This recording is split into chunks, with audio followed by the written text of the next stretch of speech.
A gray, dull Sunday belied a very bright football game played last week at Baltimore's Memorial Stadium between the Miami Dolphins and the Baltimore Colts, both undefeated and tied for first place in the AFC East Division.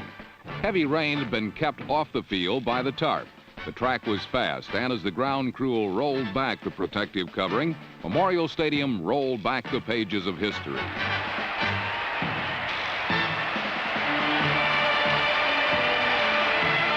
Last week, Johnny U made his last appearance in a Colt uniform. Old number 19 had not been seen in these parts since 1972, when he was traded to the San Diego Chargers, retiring after one season there. But when football fans remember Johnny Unitas, it will always be as a Baltimore Colt. Until Fran Tarkenton broke his records, Unitas held all of the pro football passing marks. He is the yardstick by which all pro quarterbacks are measured. Last Sunday, the Colts retired his number, and Unitas said farewell to pro football, a game that he, in large part, helped carry to its present state of popularity. A touch of irony is that the Colts' present coach, Ted Marchibroda, is the man the Steelers kept when they cut Johnny Unitas, the legend. Both bespectacled Bob Greasy of the Dolphins and the Colts' Burt Jones are pretty fair country quarterbacks themselves, and Jones may in fact be the next Johnny Unitas. But Dolphin head coach Don Shula has already achieved legendary status. Last year, Shula suffered his first losing season ever, but in just 1 year, he has the Dolphins back at the top. The Dolphins are off to their best start since their 17-0 season in 1972, while the Colts have not started with 3 wins since their Super Bowl season in 1968. One of these perfect seasons will come to an end today in the NFL Game of the Week. Although Halloween was still 3 weeks away, elves, trolls, and sprites were present in Baltimore last week. With a mere rub of his magic lamp, one of them brought on some very strange and remarkable happenings.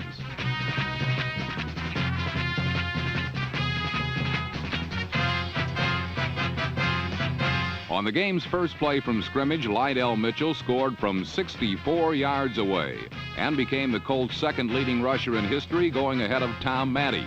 But the first play touchdown, which gave Baltimore a 7-0 lead just 26 seconds into the game, was only the beginning. Witness the very next play after Mitchell's touchdown.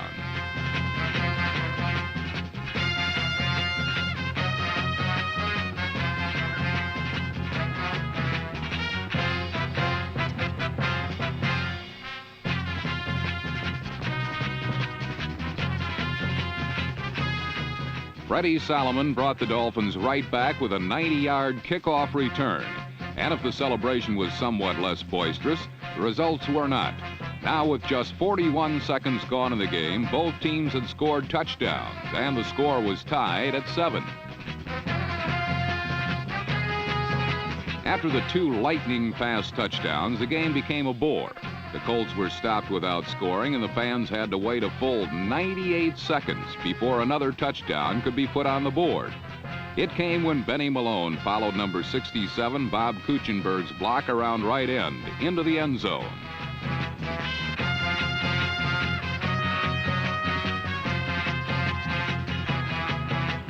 Malone had duplicated Lydell Mitchell's feat, scoring from 52 yards out on the Dolphins' first play from scrimmage. A look from up top reveals that Greasy sent wide receiver Nat Moore in motion one way, then sent Malone flying in the other direction.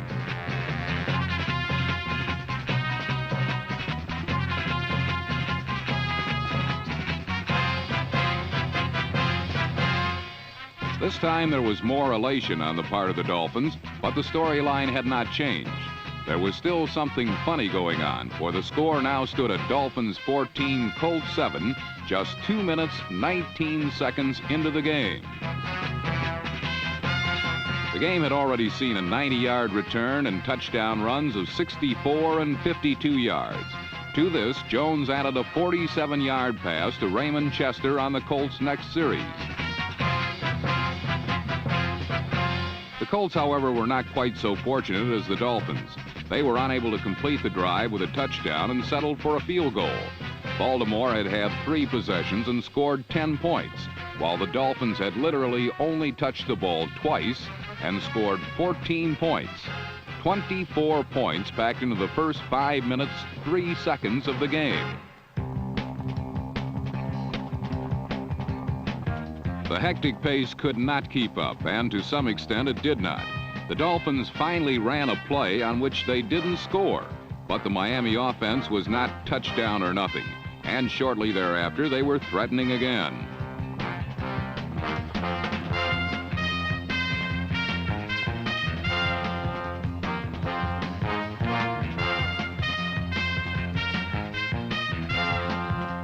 The Leprechaun was still in the Dolphin tank, for after reaching the Colt 40, Greasy gave to Norm Boulash, who was hit hard and came down without the ball.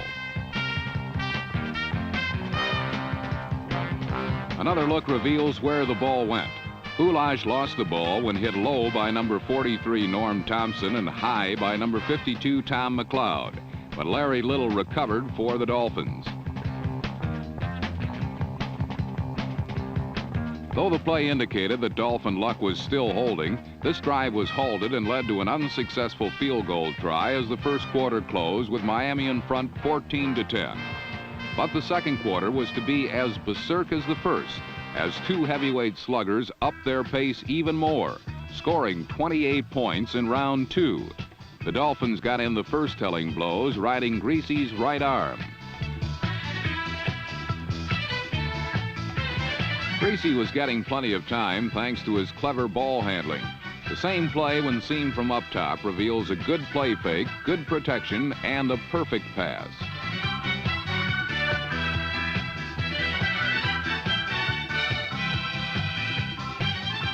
Sure of plenty of pocket time, Greasy on the very next play unleashed a bomb to Duriel Harris, streaking down the left sideline.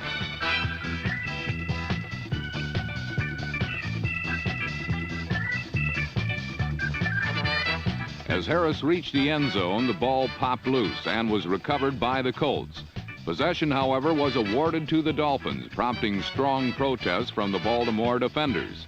A replay of the action reveals that the officials made the proper call. As Harris was making the catch, contact was made by number 31 Nelson Muncy.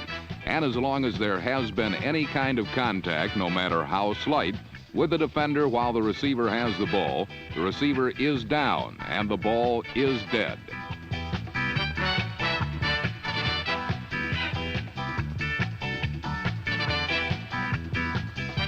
Harris even went so far as to signal touchdown, but officials properly ruled the ball dead on the 1-yard line where he had landed as a result of his contact with Muncy.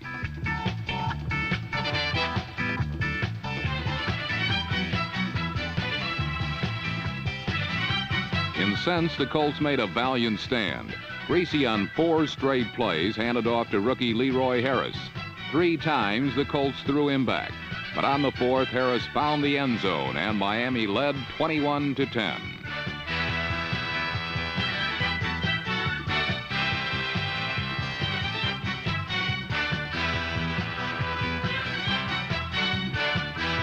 The Dolphins were not finished. After Mitchell's early score, they were to run off 28 points to Baltimore's 3. The final touchdown coming after the new name defense stopped the Colts cold following Leroy Harris' touchdown.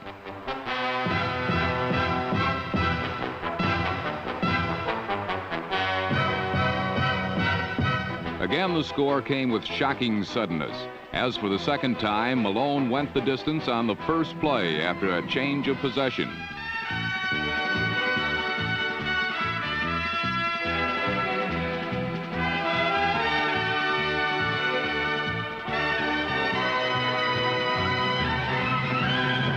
This time, Malone went 66 yards and would finish the half with 134 yards rushing on only 6 carries.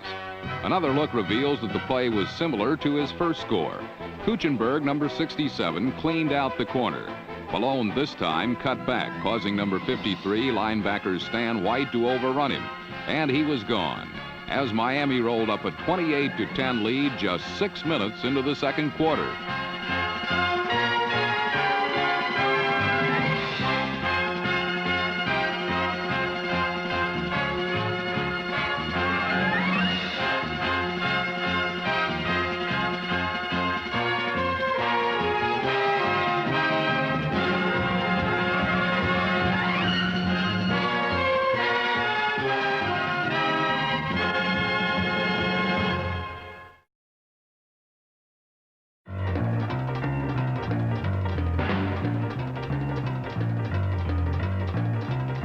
The Dolphins had now scored 4 touchdowns on their first 5 possessions and had exploded to take an 18-point lead over Ted Marchibroda's Colts.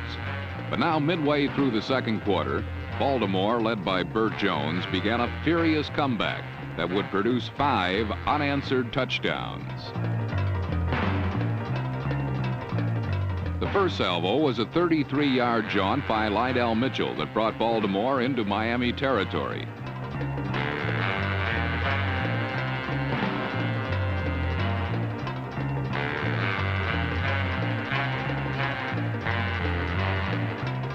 Several plays later, Mitchell gave to Glenn Doughty on a reverse that traveled all the way to the Dolphin 13.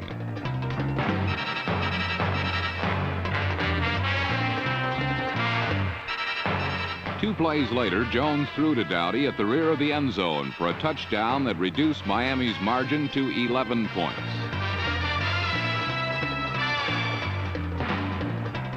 This was a big day for Doughty, who was returning from injuries, and it was a big day for Colt fans who were witnessing an incredible offensive display by these two unbeaten teams.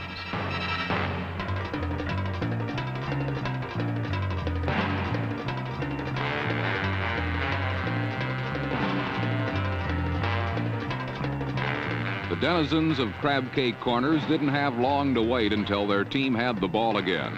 On the next offensive series, Bob Greasy's handoff was fumbled away by Leroy Harris.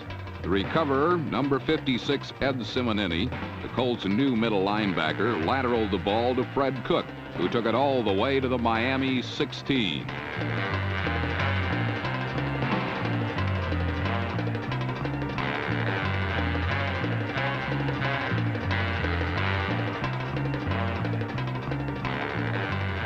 But on a fullback reverse, Ron Lee was trapped 9 yards behind scrimmage on a brilliant play by Larry Gordon. And Burt Jones faced 3rd and 13 at the 19. But Jones beat a blitz and burned Larry Gordon by hitting Raymond Chester in the corner of the end zone for a second straight Colt score.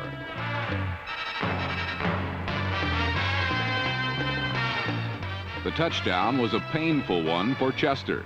And the wonder is that more receivers aren't injured by the jutting dugout at that corner of the end zone.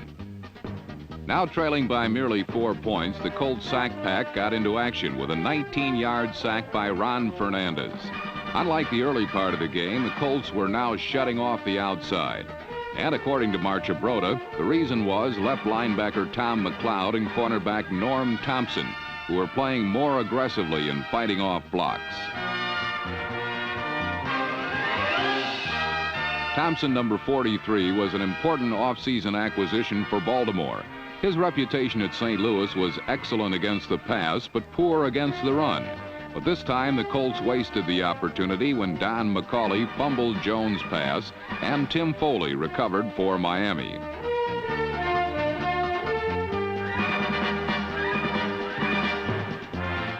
Now, for the first time since early in the quarter, Greasy got his team on the move.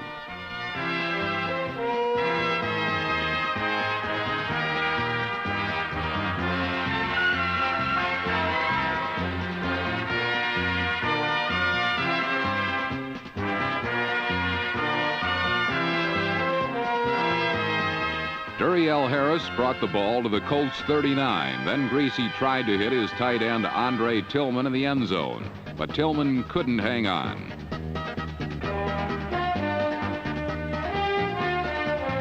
This brought on Yepremian for a 35-yard field goal try, but the little guy was wide to the right, and the first half fireworks ended 28-24.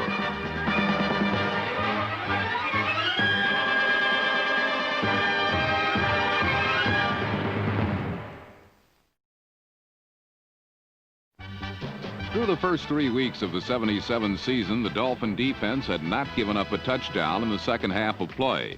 But now as the Colts came over the ball for their first series of the third quarter, that particular record was in danger. Burt Jones had a hot passing hand, and he was no different this half. Scrambling away from pressure, he hit reliable Don McCauley over the middle for a 21-yard gain.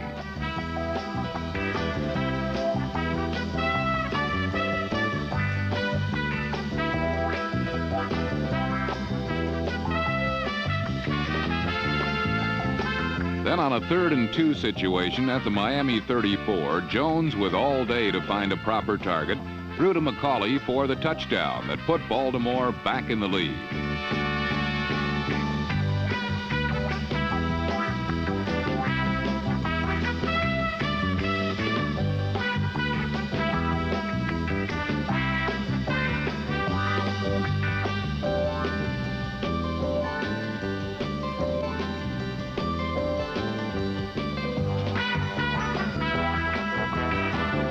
Late in the quarter, a good punt had backed the Dolphins up against their own end zone, and Baltimore's fiercely aggressive defense, led by Fred Cook, kept them there.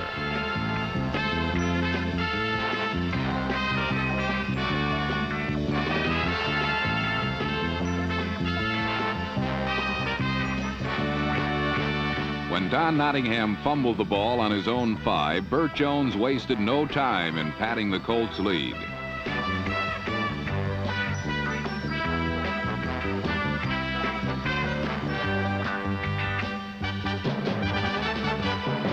Glenn Doughty had his 2nd touchdown of the game, and the Colts had some breathing room, now up by 10, 38-28. Afterwards, Ted Marchibroda said, "I never doubted we'd come back. I knew we could score when we wanted to."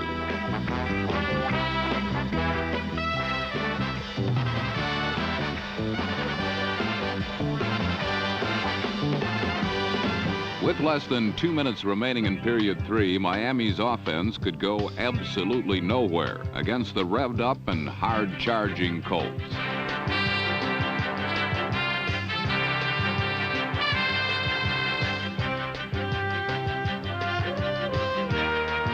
At the start of the 4th quarter, again with great field position, the Colts seemingly got another touchdown, this one by 2nd-year fullback Ron Lee.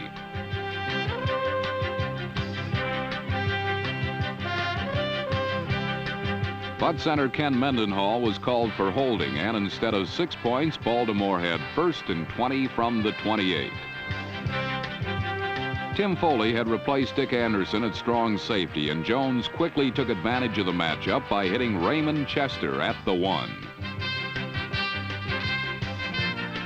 It was a fine catch against a much smaller man and led to Don McCauley's touchdown over right tackle on the very next play.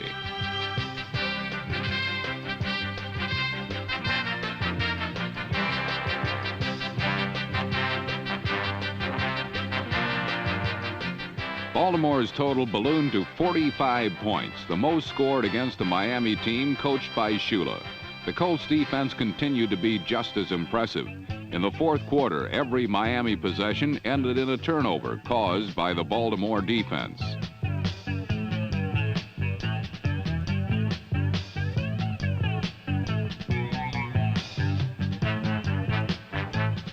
The defensive line, known as the Sack Pack, was really teeing off. Another look at linebacker Stan White's easy interception reveals number 78, John Dutton, hit Greasy just as he was releasing. And it was this that caused the interception. On Miami's next possession, strong safety Bruce Laird, number 40, kept Jim Mandich from making a touchdown catch. The officials ruling Mandich never had possession long enough. That brought up a 4th and 3 on the Colt 28. Here, Fred Cook took charge. Ever since he let Norm Evans go in the expansion draft, Shula has been seeking a right tackle, and today's incumbent, Mike Curran, could not handle Fred Cook, who was responsible for 5 sacks on Miami's four-eyed quarterback.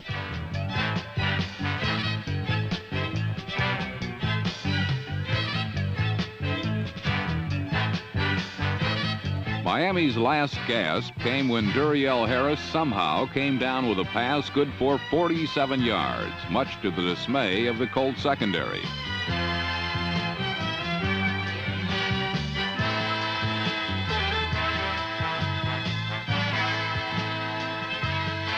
Then the Sack Pack, again led by Fred Cook, took over for 2 successive sackings.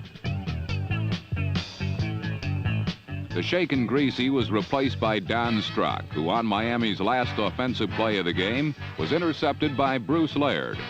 It ended a wild and woolly old-fashioned shoot-'em-up, the kind Johnny Unitas used to enjoy in his heyday. All told, there was 792 yards gained, second highest in league history.